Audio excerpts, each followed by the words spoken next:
Nyadhi Festival wakelo nu tarik 8 dwe mar auchiel higa mar 2024. En nyadhi ma wabiro celebrate go 15 years mar band. Wabiro kowe gi album, full album moting'o wende turi. Turi nyalo bedo wende 10, nyalo bedo wende 12, nyalo bedo wende 25. Koro en album manigi wende turi. Koro obiro bedo mit lilo. Dhi bedo mondisore. Kabisa.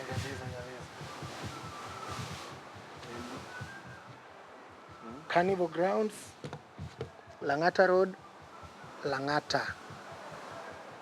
Tarik 8 dwe mar auchiel higa 2024. Warwako uduto.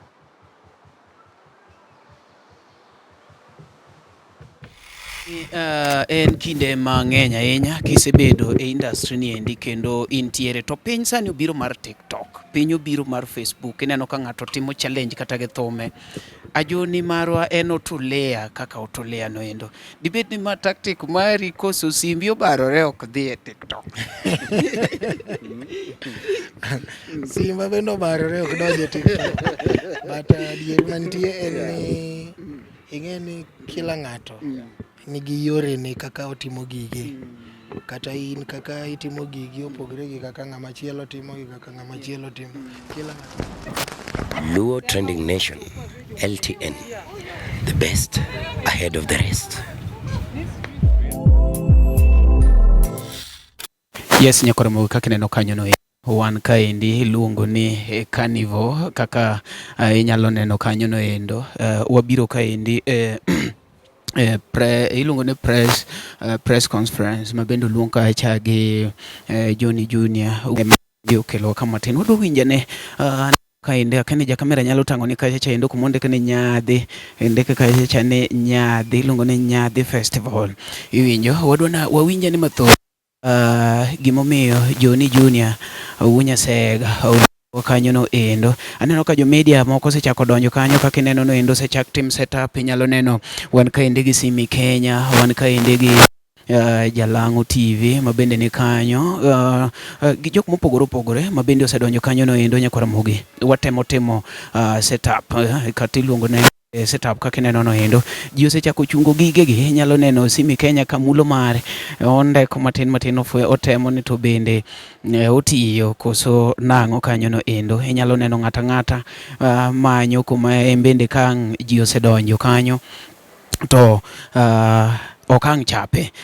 Wan be kaka LTN pod wakelo ni achiel kachiel kwaya Carnival kaendi wado winjane ni to unya sega mabende osebedo kod embora ahinya ndalo mokalo pok waneno kuwuoyo kacha media to kawuono wuok ayanga mondo mi owuo gi jopiny. Apano dhi bedo gima maduong kabisa. Wan kaendi gi ji achiel 2 mabende wadhi tema ne wawinjane ni to gin gi wach mane mabende maybe chando gi kacha gidhi lidho oboke matin. Wanige kaka LTN wahero riyore kapoko ochakore mondo mi wawinji awiye mamalo wawinjane ni to en wach mane mabende ni kanyo no endo magidhi kelonwa. Ing'ama ni kanyo king'eni maber ni pok subscribe ne LTN Luo Trending Nation magi endi sa mondo samora mora ka gimoro mora timore piny Luo kaendi tinyalo yude achiel kachiel moko chapi. Inyalo neno kaka mashinde medo donjo kanyo mano koni ni ati en gima duong' sana. Ineno kaka ji donjo achiel 2 mano be jo media moko ineno pod itimo setup gimanyo kuonde ma gichung'e achiel 2 nyisi ni en gima maduong' kabisa. Koro kapok inene e Luo Trending Nation ng'eni mano pok otimore nyakoromogi. Pod wan kaendi Carnival iluongo ni Carnival kuma bende nong'ere ahinya ndalo machachiel ne en Churchill kuma bende ne wayude komedi iluongo ni Churchill Show achiel kachiel. Koro warito kanyo no endo mondo mi bende wang'i anena kaka timore. Nitiere jok moko ka indi achiel ariyo adek kaka ne wang' nwa das dhoge mondo mi bi wawinje ni to chalo nade jok ma ochung'ne e organization. Apani king'iyo kocha chendi nyalo neno wuo Nyasaga ka en bende nosedonjo at least omoso ji achiel ariyo adek kanyo no endo nyiso ni en gima osechiek. Wadwa ni wawinje ndi to chalo nade. Wan ka indi gi jok ma bende ochung' e organization wadwa ni wadasa ne dhoge to wawinja ni to chalo nade kanyo no endo. Jaber. Ing'e ni wan kaka LTN wadwa ni wabede e okang' manyime mar miyo jogi gima timore. Ok ikwalnwa siri ni to waneno ka indi nyadhi festival to waneno ka indi wuo Nyasega kuongi bo jopiny mokwongo. Moso ni na beruru ilonga ni nyathi Asego kata Martha Ochieng. Koro wantiere ka endi wadwa in fact gino nengo bed siri. Wakita siri no ing'e ni wan mwakwalo negi wan mwakwalo ne koro kwal no kwalo. Okay, nitiere a very big function mabiro on 8th June. Wanyalo wacho ni bi akwala kike miriamba tich wambi wakudho kede koko. But mang'eny boss de wacho. Yes. Okay. To kinde mang'eny ahinya wuo Nyasega osebedo ga ka en so kwayato kodwa wuoyo ga e mbui. Wang' ni ere kaka upango mwacho ni bwana we koro wakel gini e media. Penjo no to kendo okay. But gimang'eni John is a very quiet person. Gige ne otimo quietly. To gibiro maduong'. Gima daher nyiso ji ni en gima dhi bedo maduong'. Kabisa. Nikech ineno ticket, ineno location, ineno joma ni attend. Koro gima nyalo nyiso gi ni tarik 8 gitem kabisa gibikani. Okay. Yes. Erokamano, inyalo kono jogi maybe kumiyudie nikech ing'eni ka imbi ng'amo ting'o koro inyalo kono gi kifanyi bende kanyo. Okay, kidonjo e Facebook kacha inyalo yuda nyathi Asego an media influencer. Yes, inyalo yuda nyathi Asego e Facebook kacha, TikTok an nyathi Asego podi, Instagram nyathi Asego. Okay. Yes. Okay, dwar ne jogo kaw namba. Okay. That's a very personal question. Okay. Mokwanya doka sadi. Okay. It's okay, wago erokamano. Namba na nitiere nikech mostly page na and business. Okay. Okwanya dhi post apar koko yudo namba. Okay. Yes. Koro in kake band ni endi wanyalo wacho ni podi bedo influencer koso iolo wer koso in mane. Wawachi ni an fan. Kanyo tipandwa but it's okay. I'm an fan, a very loyal one. Okay. Yes. Gisani, nitiere gik moko ma bende dhi wuok no manyien kacha tarik 8 koso en surprise. Mano nengo bed surprise. Kaka wacho ni nitie, to mana ketho siri. Koro mano ko dhi bedo surprise kendo. Okay. Yes. Wago erokamano. Nyakwara kaka winjo nendo mani luongo ni nyathi Asego ober kodhi gi koduogo koro ine minyalo neno gima inyalo timo. Nyakwara kaka winjo kanyo nendo podi imi briefing matin podi neno ka ji pod timo testing kae chendo but magel tien no sebedo tested chon apani iwinja kotiyo makata kadhi chien koche chendo tinyalo winja maber kabisa. Wan kaendi gi jok mopogore ma bende ochung' e organization mar loso gini endi kendo inyalo neno kaka gen no endo. Koro Nyakwara moge kete mana komi kete kanyo no endo nikech ito mana in the next few minutes wabiro no kanyo no endo gi gima madhi timore. Akiani podi nyalo winja maber gi koni ndi koso gi koni to kora winjo iwinjo chapi.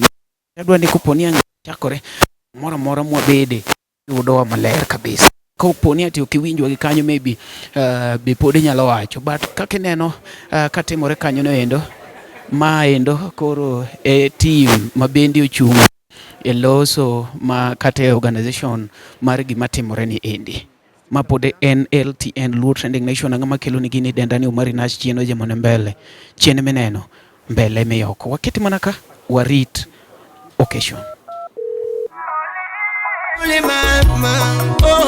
Mondi yud muli kodo koth jarapogi kaka skiza tune mari D-Star abora uchiel nono star angwena chela uchiel hash ne baro jen kacha moli ene nyalo paro moli ena kwayo gwen Oteni usini kod LTN Luo Trending Nation. Yes, nyokore mogi na kuni maber kabisa ne pod wan ka wase chamo ringo, wase madho gik ma nyef nyef, koro wabet wayueyo. Tinyalo neno batha ka wan gi jago ma bende dende ber, an ma denda gima chame maonge, ambe koni machomo. Koro magi one of the organizers mwayudo kaendi ma bende koro nyalo miyo mathoth gimokelo wakane. Jatelo kapok wadhi mbele, adoni kuongi mos jopiny. Okay, nyikwa Ramogi Ajwang' amoso midhiambo ma kawuono. To adwoko erokamano maduong' ni odiochieng' ma kawuono ma Nyasaye omiyowa. Kendo ko aseketo chenro ma kama kaka wadhi kode nyaka obi obed odiochieng' ma wapango no. Wablamo ma Nyasaye to wamedo dwoko erokamano maduong'. Ing'eni jopiny pod kia ini to ini ng'ama wuoyo, inyalo kono gi matin. Kuom nyinga iluonga ni Simon Hamisi Otiende. An wuod Seme. E gweng' mar Katieno. Ing'eni koponi ati wan kaendi to wan kotenore gi wuod Nyasega. Koro inyalo wacho ni an to koro an manager, an to koro an organizer, an to koro gima chalo kamano. Kotenore gi event. Okay, kalure gi event to I'm in the logistics team. And we in the event organization we have different departments. So I'm holding one of the departments. Okadwa na disclose sani. No problem. Okadwa disclose sani because it's still too early for the committee to decide into details of the event. Okay. Yeah. Ji osebedo kawacho ni bwana wuod Nyasega ok wuoga e media, en ng'amoling, ok ibi yudo gima chalo kamano. Ere kaka wang'ni ubiro gi paro mar mondo uwuo e media? Dobed paro manyien koso en gima notimore? Wuod Nyasega ok dawach mang'eny kuome. To mak mana ni ing'e ni en msani. To msani kiwacho no kuwo e media, to msani mondo mi ji ng'eye, ing'eye through media. So kata koko wuo e media in one-on-one conversation talk, maybe I'm not sure about that, but ng'ino wuoyo ga goganda kalore gi thum mare. Mano be pod mana wach. Okay. Yeah. Gisani, gin gik makama koro wa expect, waneno ka wan kaendi gi Nyadhi Festival. Nyadhi Festival, ing'eni mokwongo Nyadhi en gima iluongo ni Pride. Ere kaka gini Nyadhi Festival? Okay, kalore gi korka kora.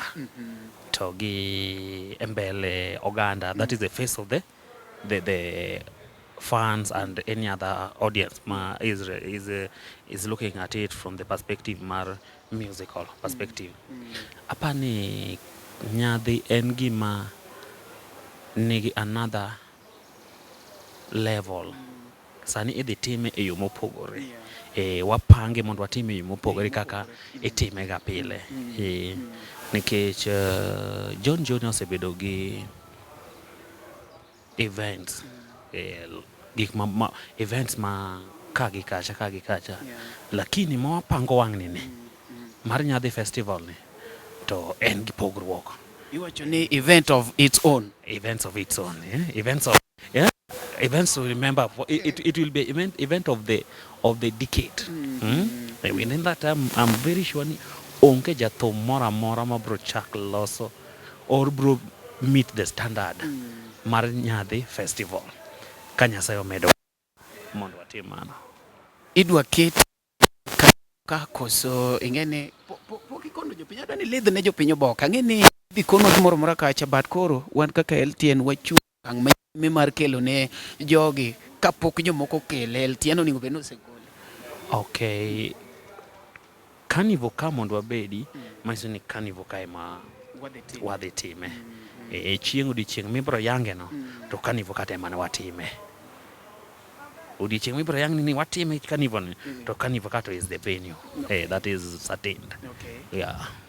Gi rumors mono wayudo kacha chendo kata maling' wawe tiyo gi rumors gech rumors to koro rach wacho ni en kacha cha tarik 8 Jun.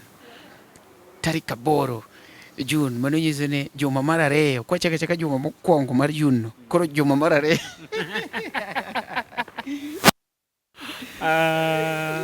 Okay, rumors might be right, rumors might be wrong, but let's wait for the official presser to give us the exact date. Yeah.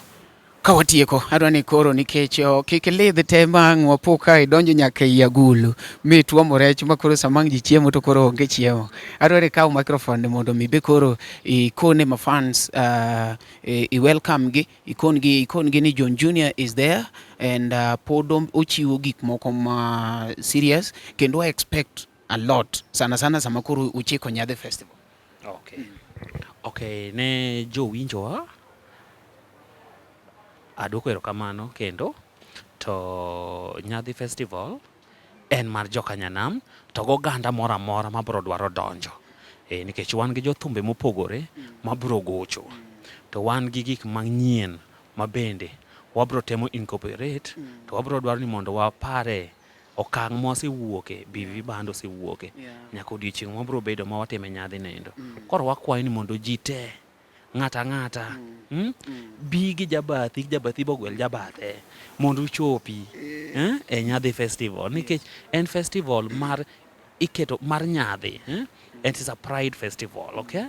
But pride in the sense mar nyadhi mar dholuo mano gima nakwani ji te mondo oganda mondo ochopi kin Mombasa ibed North Eastern jo Kisumu to koro ung'eni ma to koro dala Nairobi to koro ok ng'ato ne konego be no le Kisumu to nego beni rwako welo. En magin magirwako welo Jo Kisumu ok wachako pa. to wagwelo ji te wagwelo ng'ata wagwelo ng'ata ma wakwayo ni mondo ji te mondo chopi e Nyadhi Festival en bro bedo gi chenro makare kendo gigeno ni ji ng'ata bro enjoy to gik moko bro dhi maber kaka luwore gi chenro ma waketo dwoko erokamano mani luongo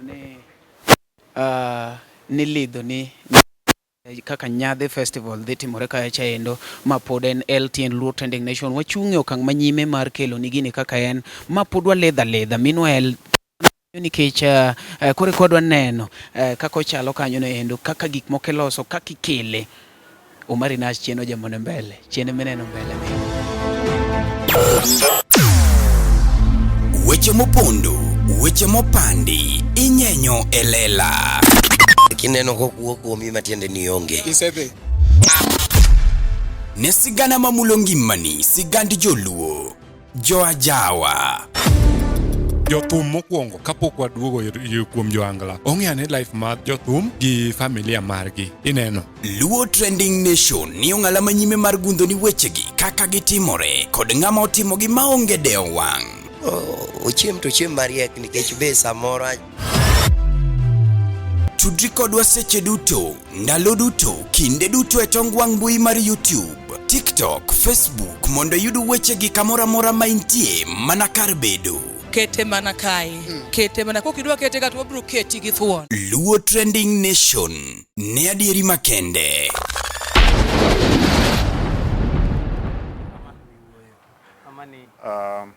all can hear us clear right so it's okay just introduce them yes so we want to take this opportunity to welcome you here to our set. We are very much excited and your presence is something we don't take for granted. We are here as the secretariat behind Nyadhi Festival and some of our partners. So please bear with us. We want to take the shortest time possible and let you guys free to go and attend to other things. Now, we want to jump straight into the main agenda, why we are here. And I know you guys are very excited, aren't you? Yeah? Mko tayari kabisa? All right, so I'll welcome Mr. Steve Abiero to probably say something as we mark this. thank you so Ladies and gentlemen, thank you for showing up today. Even as we are officially introducing to you, or rather unveiling to you, the festival. I have a short speech which I'm going to read, and it goes. Okay, ladies and gentlemen, the esteemed members of the media, and fellow citizens, we are here with immense joy and pride as we unveil an event that promises to be nothing short of spectacular, the Nyadi Festival. This is a celebration of opulence, class, swag, cultural richness, grandeur, and the profound love for the finer things in life by our communities around the world, while celebrating the 15-year journey of Juniour and Brilliant Voices Band, the BV Band. On the 8th of June 2024, at the iconic Carnival grounds, we will come together in unity and harmony to honor our heritage, embrace our diversity, and revel in the splendor of our traditions. The Nyadi Festival represents a culmination of centuries of cultural evolution and embodies the essence of who we are as a people: vibrant, dignified, and resolutely proud of our roots.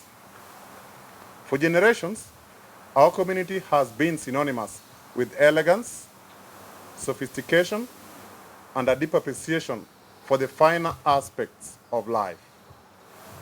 From our rich history of artistic expression to our distinctive sense of style, we have left an indelible mark on the world stage, captivating hearts and minds with our unparalleled grace and charm.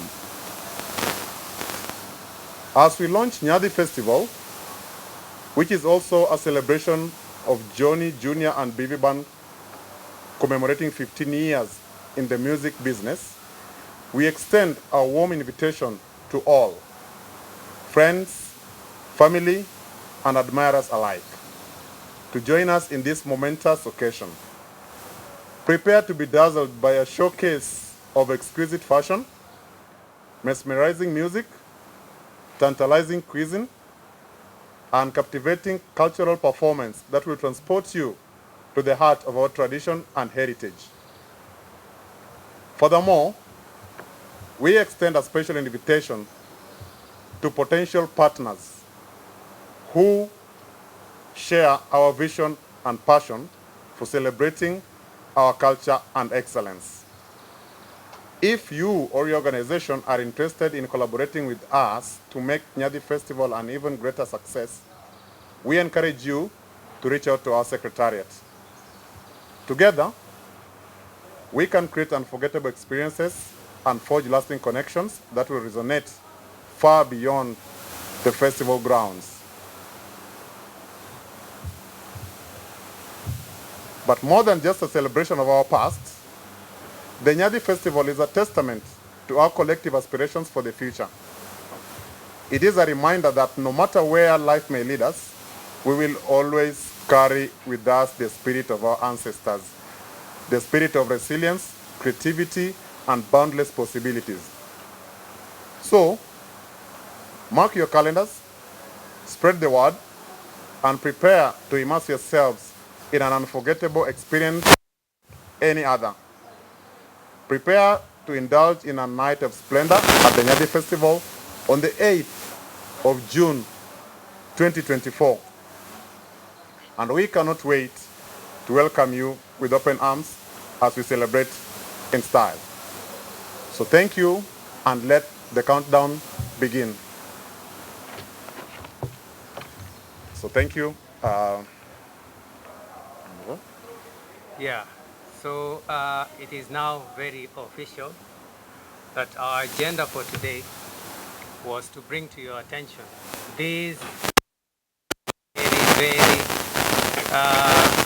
event that we hold dear. We want to sell this to you so that you can equally own it up. Like, it's gonna be massive. Yeah. Now, I want to equally welcome Bwana JJ to probably say something kidogo to you guys. Thank you. I think whatever Mr. Biro has read here captures everything.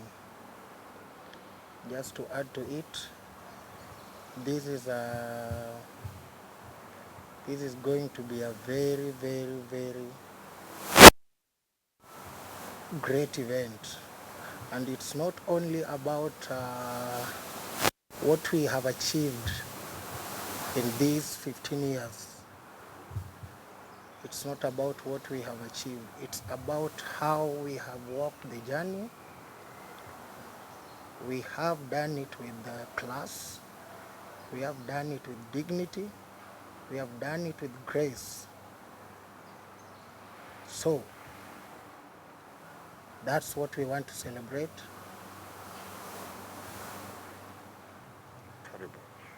Thank you.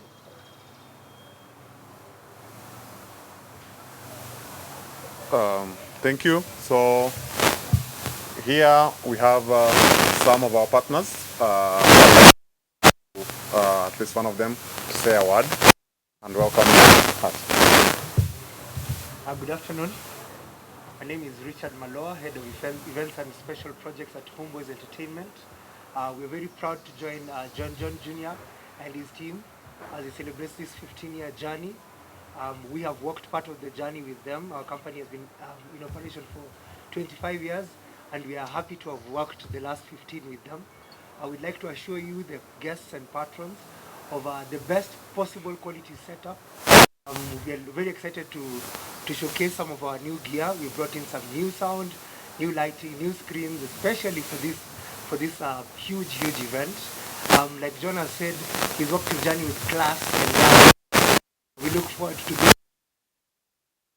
A very, very classic event, open to everyone, but of course hosted by our Luo brothers, and you know how we do that.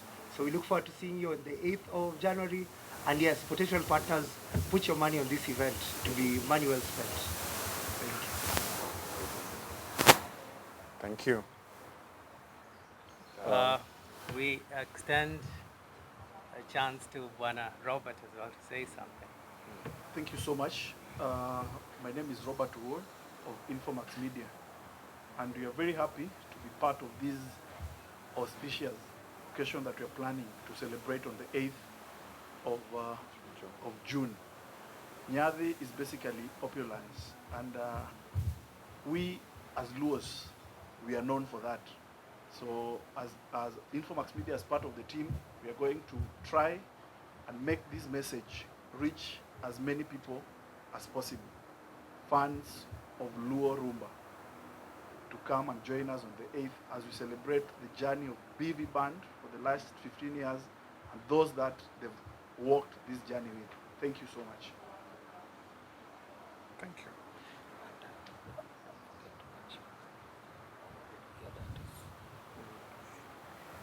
Yeah. The event is massive, and we want to confirm to the general public that this is not just like any other ordinary event.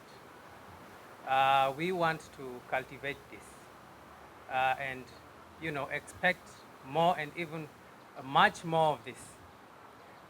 And when that shall be public, we will inform you. But don't think that this is just going to be one-time event and then we are gone. Equally, we are going to have a lot of artists as part of this. A huge number of artists will be part of this. I know as media, you would want to ask us who is the artist or who are the artists coming, but we will share that information with you. Asanteni sana kabisa. are open now to answering your questions, if you have any.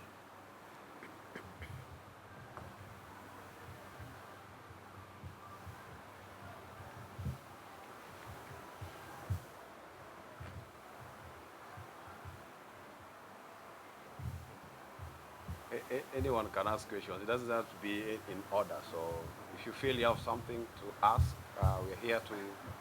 All right. Yeah. My name is Simi Kenya, on SK Media and Simi Kenya TV. So,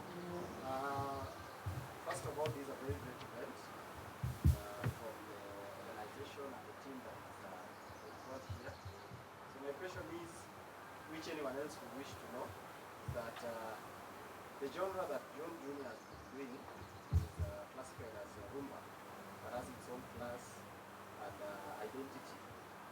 When you will be unveiling the artists, should we expect just artists from that particular genre, or it will include these other genres, the local genres that we see around?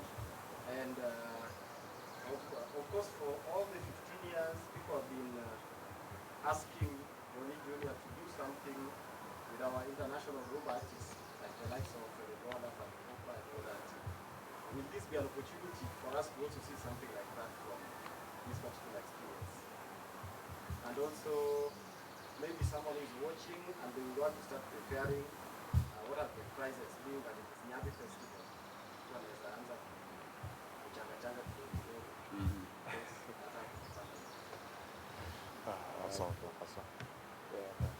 So, thank you. This event, Nyadi Festival, will encompass artists from different genres as well. It is not limited to Luo Rumba. So expect artists from other genres as well. Since this is a global event, it's not only a Luo event, it's a global event, so we should expect more of other genres, even outside Luos.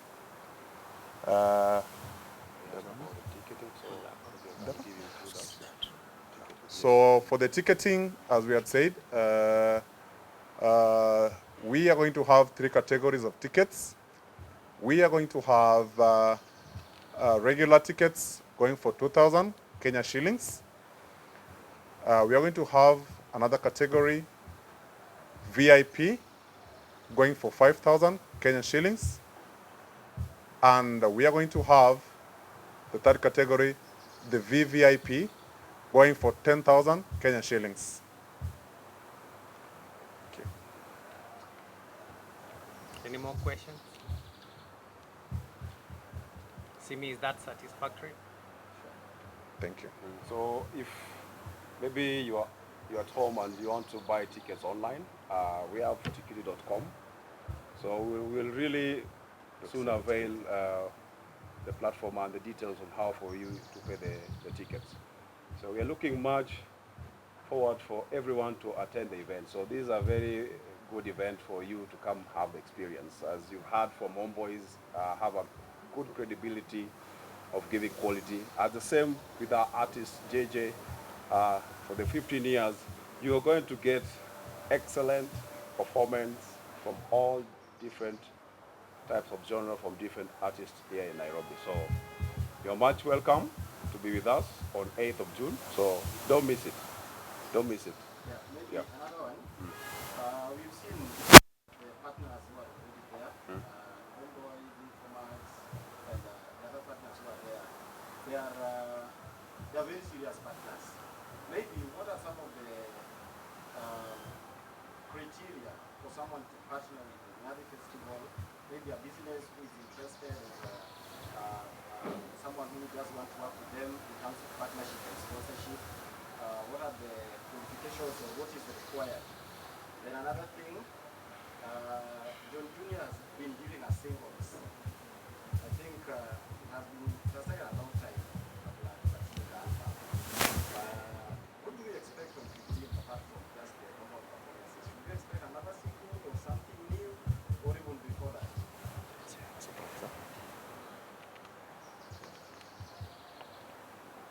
All right. Want to respond to what seniors said about qualifications for one to be a partner. This is a platform that we know would give our partners value. Like we said, we are celebrating JJ's 15 years, and he has done his craft with a lot of class. And I believe people watching us do really know what JJ is about and what he offers and what he has to offer and what he can really offer to their different brands. We invite them because what we can communicate to them right now is that this platform is a platform of value. So we welcome them to come and engage us in this process. We are very much open to working. Yes. So I would not say if you are this, you're out. If you are this, you're in. No. This is a platform of value, and we welcome partners who want value. And to add to that, what was the other question? What to expect? Oh, yes. It's not only going to be a 15-year celebration.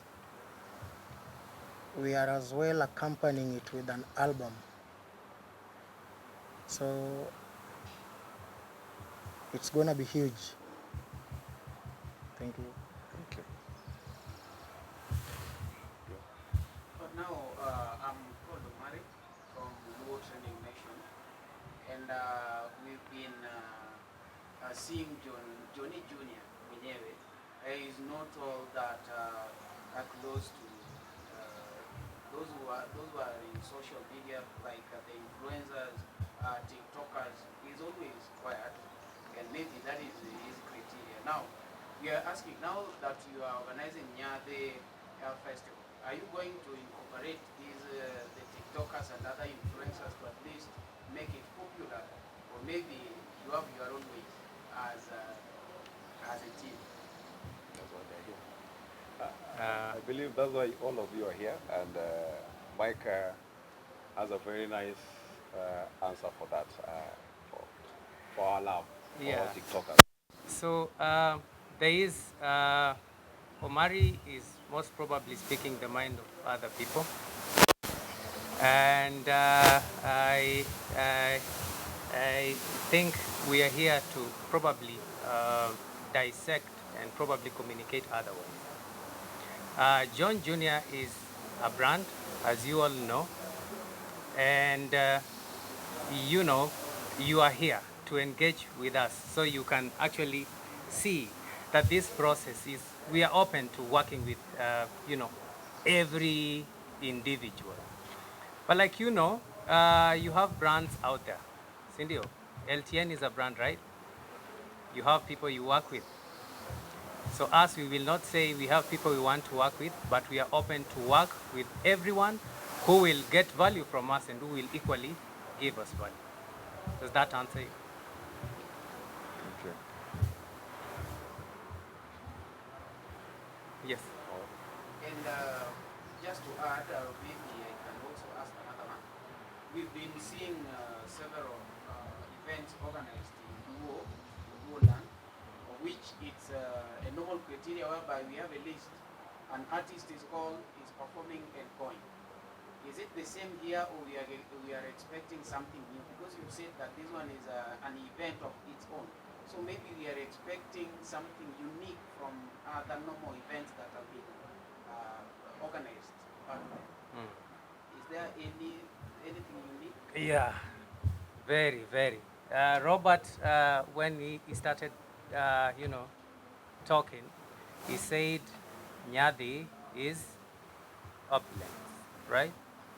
That is class, right? So we are not going to communicate to you of how unique this is going to be, to tell you into details what we have planned for our artists. We can guarantee you that it's going to be different, very different, because we hold every artist who is going to be involved in this dear. So they are going to give the best. We are going to give them our best. And it's about the experience that you're going. So it's going to be a different experience. So we'll not define in detail which type of experience, but when you get your ticket and come on 8th, you will see the difference. So there's a huge team here, as you see, with brilliant minds, and expect good things to come for that day of 8th. So, yeah. And just to add on to what the fellow colleagues have said here, that this is an experience that we've never had before. And the team that is seated here is very open-minded, and they're here to listen to every suggestion that is going to be brought on board by you, the media, and any other partner who would like to partner with Nyadhi Festival. And just to touch on your earlier question, we realize that BV Band or JJ has been in the industry for way more than 15 years. We're actually celebrating his 15 years in industry. And a lot of trends come in as we move. You realize that music, just like any other business or any other activity, is dynamic. So as things come, the door is always open and they get integrated into the activities as time goes. I hope that tries to answer your earlier question on how other media partners are going to be incorporated into John Junior's activities. So as you realize, even right now, the media invite was given to all that could make it. So this is a step into interrogating other players of this sector to come and join hands with us. I think. Sure. Thank you. Now, one last one. We've seen most events from the Luo Nation, bigger events, are always attached to the Islands in terms of performances, in terms of organizations, and this one is not actually organized to take place the other side. What has the team considered to make sure that we go to this other side, and what are the dynamics to make sure that the fans here will be satisfied and don't regret crossing over to come this end? And then we've also, like you see, JJ has been there for the longest time. Actually, most of his peers are not there anymore in the industry, but he is doing this after a very long time. What has the team done to make sure that it does not fail? Because most of bigger events that happen from the Luo Nation are always attached to particular failures in terms of security, in terms of sound, in terms of performances, even from the artists. What has the team done to make sure that these perfections are at par, such that after the event, we only talk of excellence and not any other thing?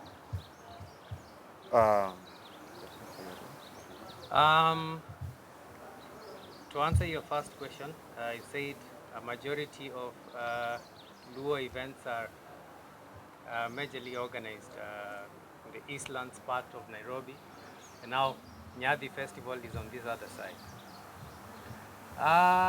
Reason why people tend to host their events in different locations is informed by whatever they, I would not speak for other events because we do not really know what informs why they choose to place or host those events within Islam. I can only probably communicate why we have decided to host the event at Carnival. We all know Carnival. Carnival has been here for such a long time, and Carnival is very central. We are expecting people from all over.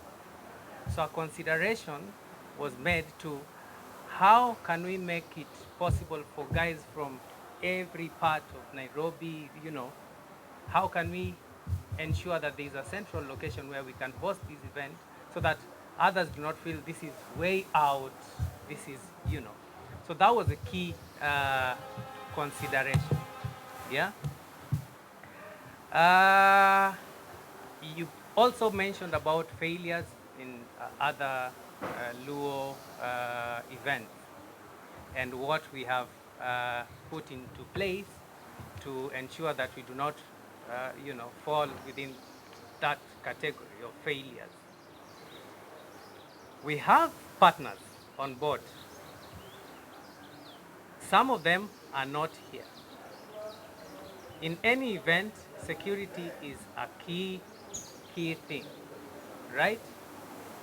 So all these considerations have been put into, all these have been put into consideration. We have every partner that is going to ensure that every aspect of the event is handled with a lot of professionalism. Yes, so it's not just us single-handedly planning and doing this. We have partners who are going to handle different sections to contribute to the success of the event. Yeah. Yeah. Just to add on this question, by saying Luo events are only done with the East. Not Luo, most of Luo events are only done with the East. As we started from the statement, this is not a Luo event. So it's not among the most. So that's to correct that side. Number two, you're saying why we chose this side. We did a show here in 2017. 18, and it was very successful. And if you are there or you can check the trails, you'll realize that it really did well. So this is this very strategic place for this kind of an international event. Number three, Juniour is a brand. It's not a local brand, it's an international brand. We know Carnival, the value that Carnival has, the value that is enjoyed. Value attracts values, like values. So for us to choose this strategic place is because of its value and the value that John brand has. I think that answers your question. Oh, sorry to be so nosy. No, it's okay. So being that we are celebrating our fans, they are the people that have made us to be there for the 15 years that we are now talking about. Do we have something for them apart from that we are collecting them together and we are celebrating together? There are some people that maybe do give T-shirts, like just for example, they can give maybe 20, the first 20 or something. Some people do give they last something from the entrance, and then there are some people that also organize maybe food eating for some people. Do we have such like for our fans, or it's you pay, you dance, and you enjoy and you go? All right. So, like we said, this is not.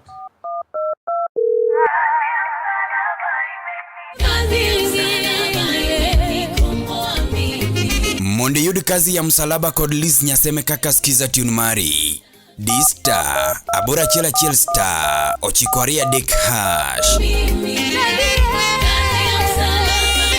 Oteni usuni kod LTN Luo Trending Nation.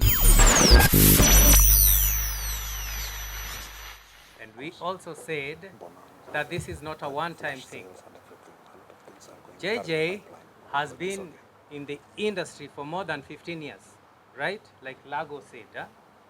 Now, it is our belief that whatever we do as a brand should have, should be able to stay long, should probably have a big impact in the lives of people that we entertain and the community at large. So to answer your question, there is a lot we have for them, not just limiting ourselves to entertainment, but equally contributing to, you know, the development of a community. We will reveal a lot of this as we go, all right? Today, we just want to inform the general public about what they should expect on the 8th of June. But indeed, there is a lot in store for our fans and the community at large.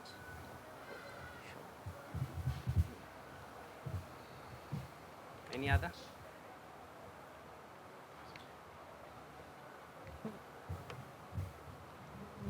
I think there being no other.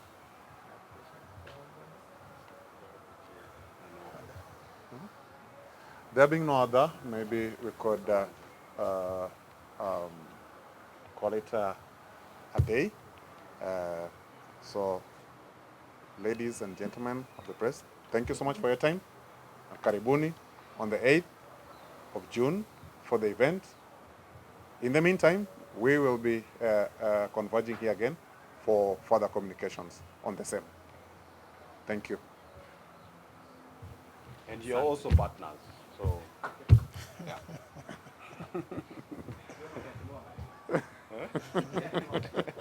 Tawaduma bwana, takuwa lugha ya dala. Omari Nash. Daka winjo kiwacho ni bwana Tokoro chalnade. Uduma bwana uduma. Ajoni nyalo ginyalo wacho no matin mana gi donagi nikech wambe kaka koro wan onagi kaka wan LTN jok machalo kaka Simi Kenya jok mongere piny lu. Yes. Mongere maber ne lombo ji. Nitie jok moko mabende nyalo winjo maber ka wawuoyo koro gi dhowa be giyudi achiel kachiel. Donge.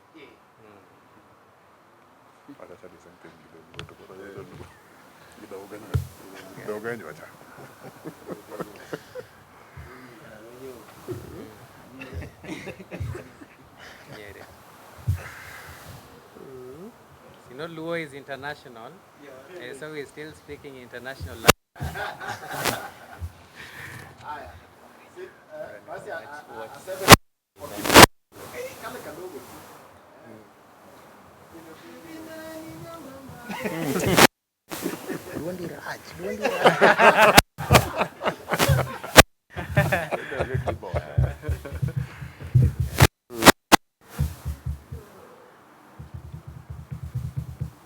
Okay. Ma en Nyabi Festival. Nyabi Festival wakelo nu tarik 8 dwe mar 6 higa mar 2024. En nyabi ma wabiro celebrate go 15 years mar band. Wabiro kowe gi album, full album moting'o wende turi. Turi nyalo bedo wende 10, nyalo bedo wende 12, nyalo bedo wende 25. Koro en album manigi wende turi. Koro obiro bedo mit lilo. Dhi bedo mondisore. Kabisa.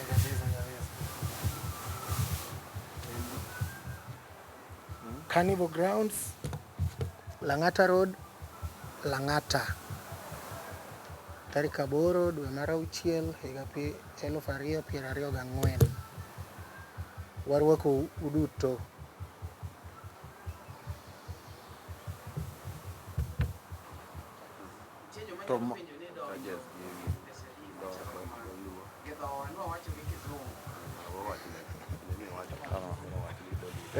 Koro jokanyana mana kaka ayo wasewache mar mondo mi idonje nyasini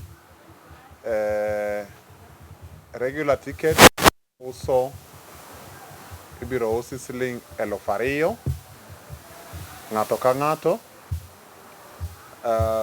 VIP en siling 5,000 ng'ato ka ng'ato. VVIP en siling 10,000 ng'ato ka ng'ato.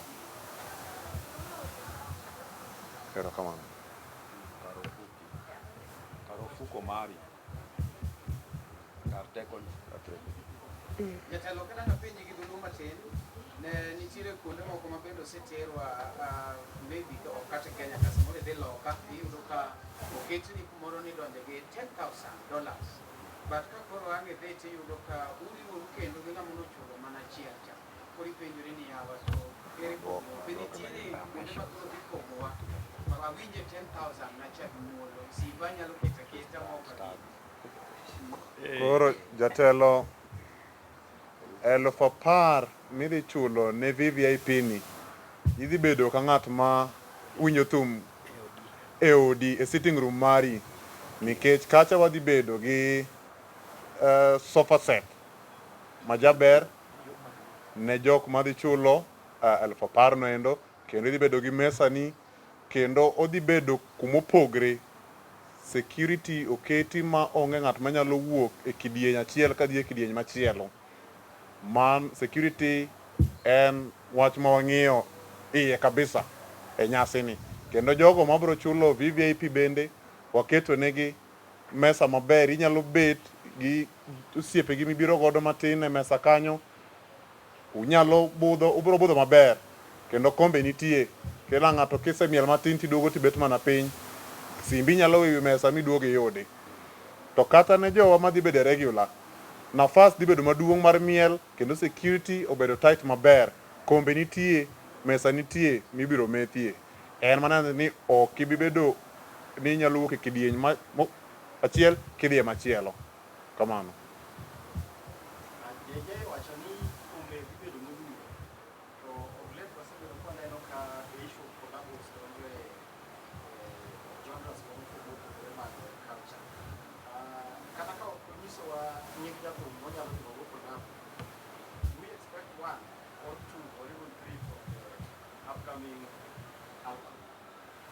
Now, iluongo ni golo cut out of the bus golo mbura e okapu. Koro mbura no kwabi gole okapu sani. Wadwa mondo ywe okapu kanyo matin, alafu wabro miyo sama sa oromo.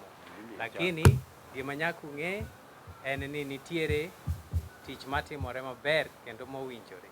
Ni min nyithindo tedo tidak ne mana nero kelna matina bilie. Kelna matina bilie. Mani dichuo makite rach.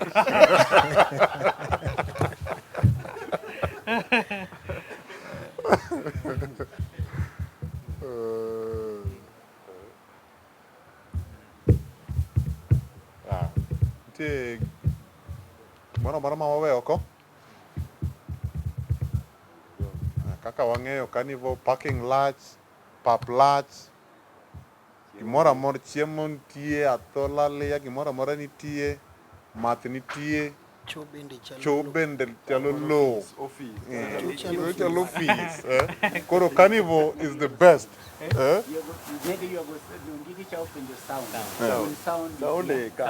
Sound to ung'eyo homeboy kaka goega. Maybe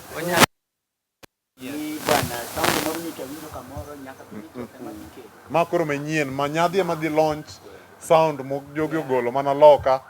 Idhi tigo de nyadhi for the first time.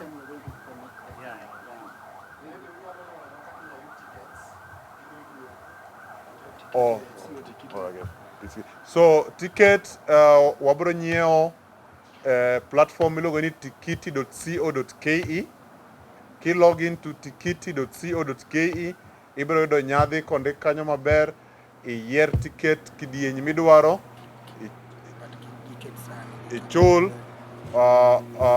then ibro yudo otiko mari. But mano wabiro keto bang'e.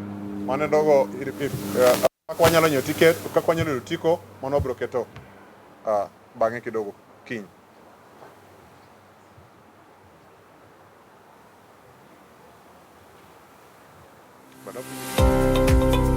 Nyakoramogi, be isebedo gi achiedh nade ka ipenjori kama inyalo chwalo lendo magi ne jopiny? Obed lendo mag ohala, lando nyasi kaachiel kod lendo mamoko mathoth. Bas, kik ibed gi kiondko moro amora nimar LTN Luo Trending Nation ni ka nikech in. Wan kod jolendo man gi oteku kendo nigi lony mamalo mar chwalo ni lendo meki ne oganda. Ne ler mathoth, tudri kodwa e nembniwa magin 07 11 92 32 74 kata 07 02 39 55 62 kata 07 68 21 42 45. Bende nyalo oronwa ote e luotrendingnation@gmail.com. Lendo manimba managi LTN, Luo Trending Nation.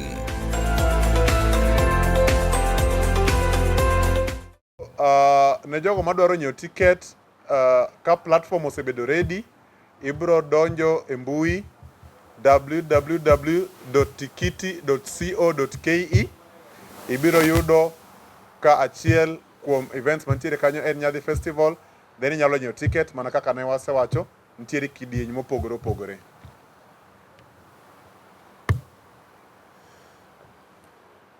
Ero kamano, ka onge swali mora mora, to wagom mondo mi watieki, mondo wawenu nafas bende, uringu dhi kuonde moko. Unung'enu chalo gol mama, ilono gol mama bade, agoge lach koso bade chay malach? Bade lach. Ero kamano. So, thank you so much.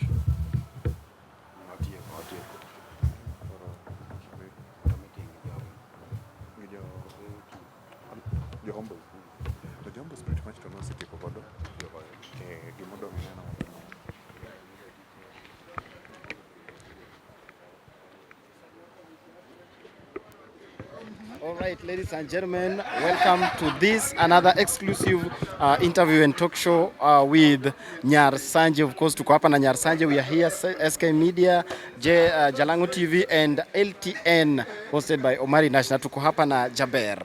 Karibu sana. Asante. How are you? I'm very fine. Yes. Yeah. How do you feel being part of this great event, Nyadhi Festival?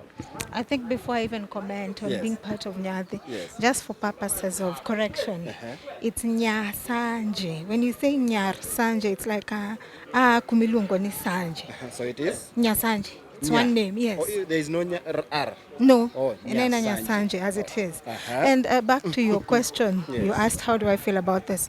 I feel privileged. I feel very, I think the word is privileged. Yes, I'm happy to have been picked to be part of this. I believe it's something massive. It's huge for me personally as an artist, and I'm elated. Yes. Wow, maybe to the fans, because this is one of the events that are classified as classy.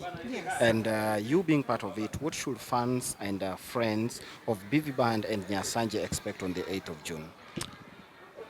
Just not to spoil the surprise, because then if you talk about something too much, you're already ruining the surprise that there is.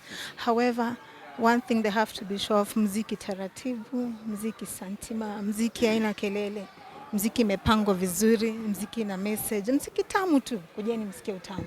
Yes. And we have also seen you being part of the Luo Festival at some point. Yes. And this is also another bigger event. Yes. How ready is Nyasanje to make sure, to make sure that that day your fans and friends are not disappointed? As we've also seen in other events, watu wanatoka wanasema nani alituangusha kidogo. Yeah. I do not want to blow my own horns. However, we've been given enough time between now and the time of performance, and I feel like I have ample time to do my rehearsals. I have ample time to get the band to, play along with my music very well. So I trust and believe what I'm going to put out there will be beautiful. Yeah. Yes. Nyasanje wan joluo be iwacho dholuo. Kendo maber. Kendo maber. Imong'o dholuo. Kendo maber. Kuongi mus jo Kanyanam gi dholuo mondo kik giwach ni to giwuondore ni gi joluo to koro gedho monwa gik moko winji. Amoso jo Kanyanam, anan Nyasanje, Anyasuba, Nyakwara rito na nyingino, nyamino wete, idenda kakidwaro. Nyasanje te nyinga. Wan kaendi gi iluongo ne event che iluongo na gicha duong' makoro ngene nyadhi dhok na mana manyo kich ngene ng'e gi kizungu koro ngene akelo ji dholuo to an adong' e kizungu na manyo pride gi dholuo nyadhi festival niendi in kaka in ere part mikawe dibed ni giketie management koso in you are just entertainer. No longer as an entertainer, as a singer, songwriter to be specific, yes. So an mane patik makao to mano be kende kumadile. An thume mokela, thume dichna. Wahero ga thumbe ni okionjwa kata line moro bachiel wawinje go gino ni jomoko wacho ni gimano studio mano osemedi gimoro thumane mora kata ki create sani wan wadodo ni onjo your favorite. My latest is Teme Ethiopia.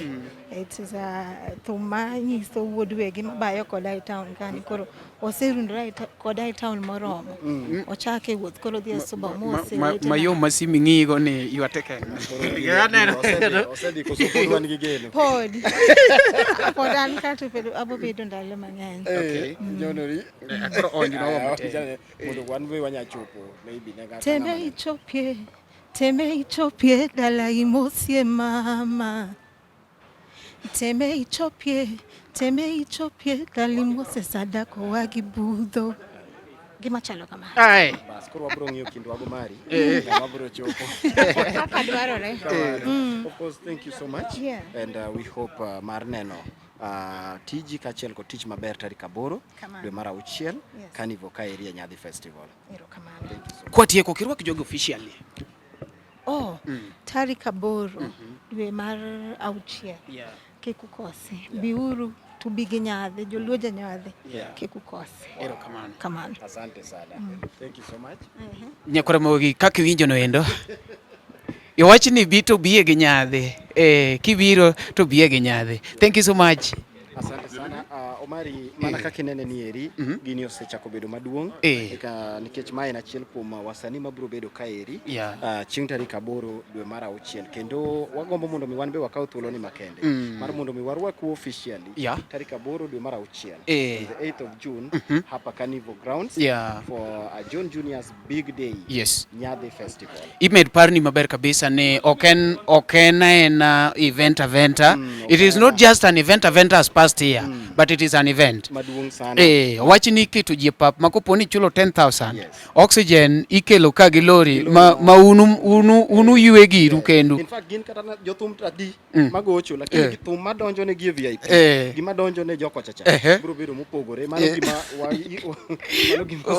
osekonwa sound midi twe nyaka ne jo VIP en gima opogore kasto wachi kachacha ni simu inyalo keto tiwuotho 800 kilometers away gimoro jono kuodho ne wadgi kachacha ni wi nyalo wil gi simu to kiny kiduogo tiyuda Carnival kapod okane mondo nikech ni bede VVIP koro ensure ni ikono ng'ato mondo kon nyawadgi nikech wan kineno wagi simi kama nikech kok iyude kuom simi ten mana kuom mari modong pang'ang'a mano ok ni aluoro wacho the best with all the news from Lake Victoria mano koko mari to simi kok simi to mari Thank you so much.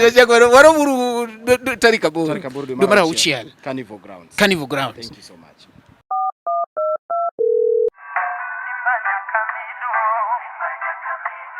Simba nyaka miduong. Mondi yudi Simba nyaka miduong kod Hannington mondi kaka skiza tune mari. D-Star, abura chela star, ochikwaria buro hash. Miduong.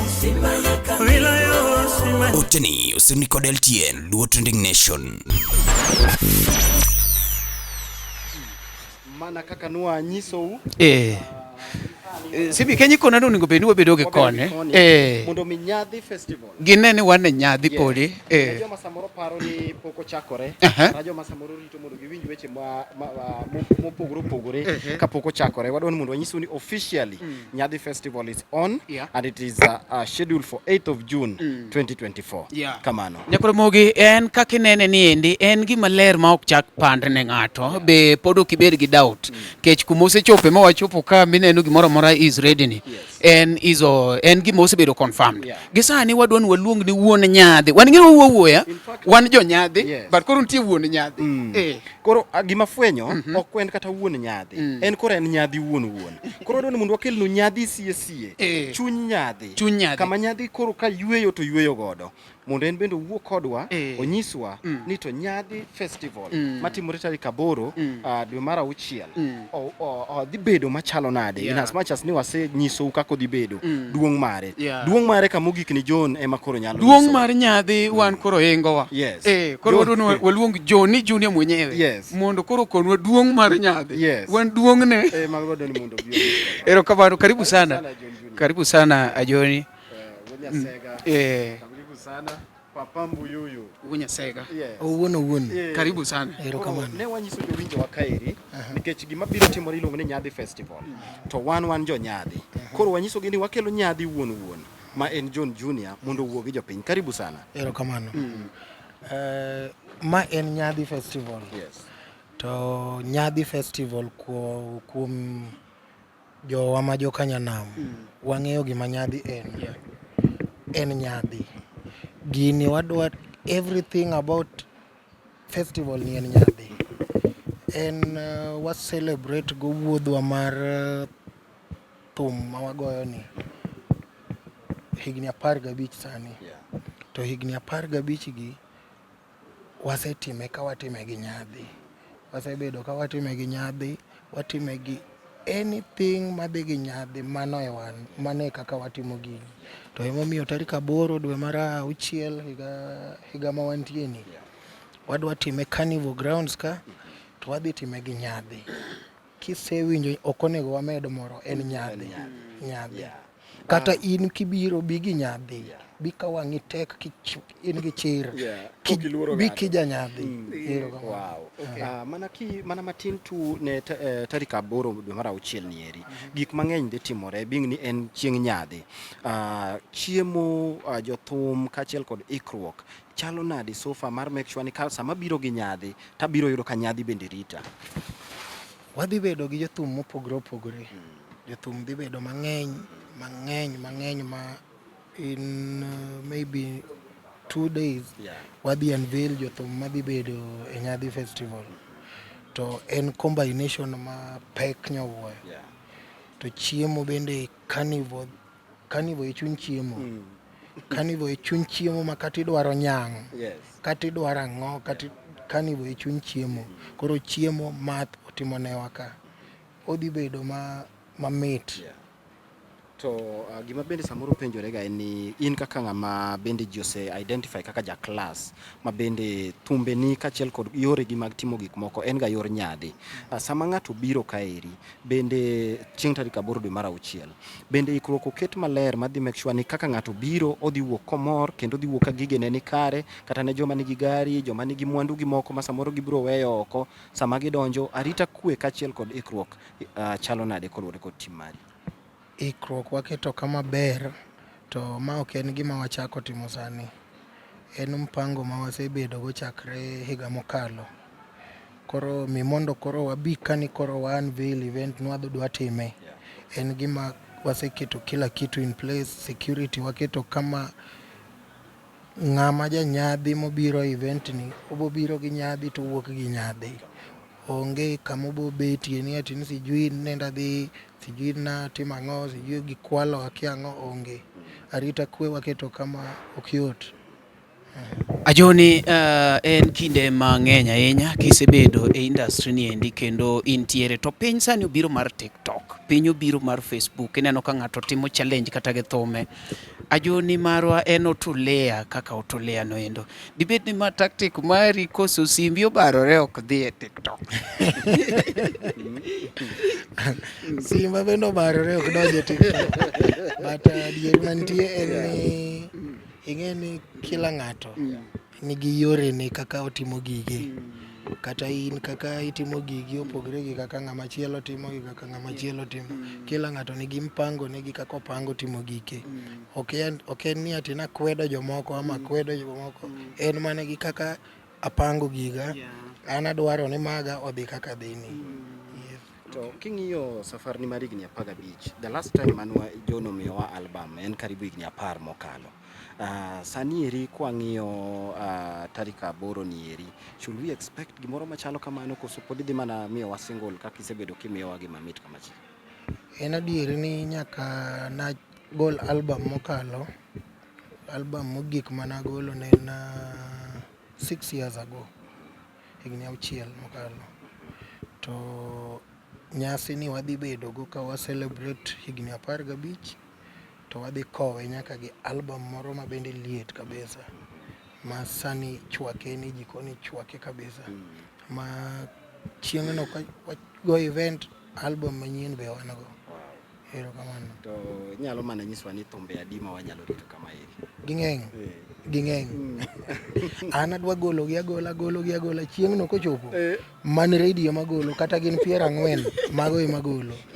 Ajoni kapok watieko, nitiere be gimipenjo kae cha endo ne yudo kaka kawuono ng'ato golo thum mamit ahinya kendo ji mielo tok ndalo 2 ong'ama koro ji ok winji.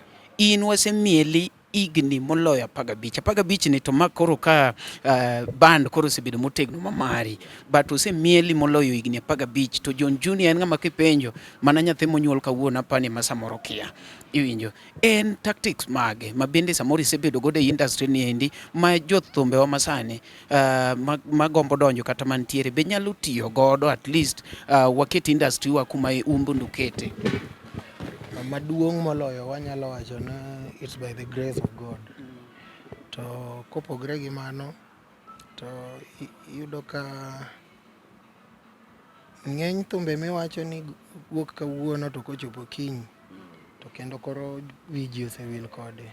Iyudo ka gin thumbe ma maybe ng'at ma ok okaw time ne mar mondo olose, okaw time ne mondo otim research, ong'e ni aket ang'o ka, atim gini nang'o, atim kama nang'o. Emomiyo iyudo ka samoro wan like kaka iwacho ni higni 6 mokalo ema ne wagolo album. Mi mondo create gimachielo ma kendo dhi bedo higni mohinga 6 go kapod ji mielo dwaro time. Ok en gima ibo chiew kawuono kinyi to indiko wer to idhi go e studio tigolo. Mano wer mok onge kuma wer no dhiye. Ojuno, nitie penjo ma kapo ni ok wapenjo kata samoro jowinjo wanya wacho ni ok wapenjo gima gisebedo ka gigombo winjo. Pile pile kiyudo kama ji ogudore ma ji gomba ka Ojuno, nitie group mabiro wacho ni Ojuno en ng'ama sungore, nitie joma biro wacho ni Ojuno en ng'ama ber. Ta inya debed ni Ojuno en ng'ama sungore higni 15 dikori onge gi joma pod luwi. In owuon bise winjo allegations aina gi? Koso gini en ga en anyadhi ema samoro jomoko neno kaka misungo? Awinjo gi to anyalo wacho ni gin mago nan issues. Ing'e ni kila ng'ato nigi opinion ne. In kaka simi ng'ato neno simi cha ng'ane cha en kama, mano opinion de. As long as ni gima wacho mano kin in ming'eri. Exactly. And what keeps you going in as much as ni criticism gibi pod ntiere, ji wuoyo, samoro jomoko pingi, jomoko bende kitimo gimoro to gidwa ni mondo itim kama, to in isebedo kitimo tiji kendo higni 15 ka intiere. What keeps you going? Fans keep me going. Nikech iyudo ka jok ma iwacho gi magi to jok ma gin others, mago jok ma they don't matter. Mago jok ma and anyalo wacho mano ka bende an gi chir ni they don't matter. Nitie jok ma o believe kuoma to gi believe ni what I'm doing is right. Believe ni gik ma joka wacho kamago miriambo. That keeps me going. Yes. Juno, sama jogi wuoyo marach e mbui, nitie jomoko mawacho ni ing'eni jogi ketho na brand. In pok igologa koki? Agolo nang'o? Idwa golo koki ni olwenda to in liech. In liech tidwa golo koki ni olwenda, itimrigo nade? Mano iketho sa. Exactly. And my ribbon onenore ka chien kacha niloso event madonjo was 20,000 dongi, and it was a success and it was successful, and aparo ni joma nobedo kacha cha noako mor sana. Should we expect the same thing kochopo chieng Nyadhi Festival in terms of VVIP na joma samoro dhi golo 10,000 mondo mi obed kacha chande?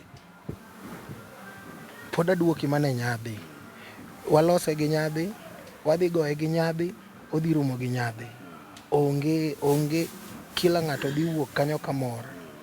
Bin machacha ne en mana test mar macha ne mana test. Macha ni tema. Wow. Thank you so much. And wagoero kamano ne Juno nyeni okay. Kawuono wa to temo nwang'wa. No ng'ama kidwa no wuo mi microphone ogo. Yes. Koro kwatieko wadwani mondo ingek ne jokanyana matin. Duondi tang'eni kawuono ok ibiro were. Mana matin korwako gigo. Kirwako gigo ni Jonjo matin tikono gene. Gisani tadwa mana rwako jokanyanam. Warwako tarik 8 dwe mar 6 higa 2024. Carnival Grounds.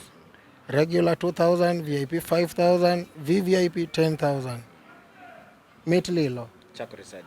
Chakore sa 12 nyaka che. Asante sana. Erokamano. Thank you so much, John, and all the best. See you on 8th of June 2024 at the Carnival Grounds right here along Langata Road next to Wilson Airport. Nejoma samoro walk the other side, you can use Eastern Bypass. Kiwuok town, you can use Langata Road. Nejoma walk Rongai, still along Langata Road, so that we can come and enjoy the epitome of Nyadhi at Nyadhi Festival. Erokamano Jun, wakwongo weya Juno dhi. Wan ka koro kata kwa wuoyo ta Juno osewuok modhe. Nowacho ga ni liech ikuodho koloko. Liech ikuodho koloko ng'e kasi ye kumudugo mora go niya. To mari idwa golo koki ne so in liech. Hapo ni mano is also gima ber. Ni other learning from him. Nikech ing'eni debed ni otimo kamano to fail, jomoko do wacho ni ok onego bed ni atime kaka John Junior. To nikech gini osebedo ka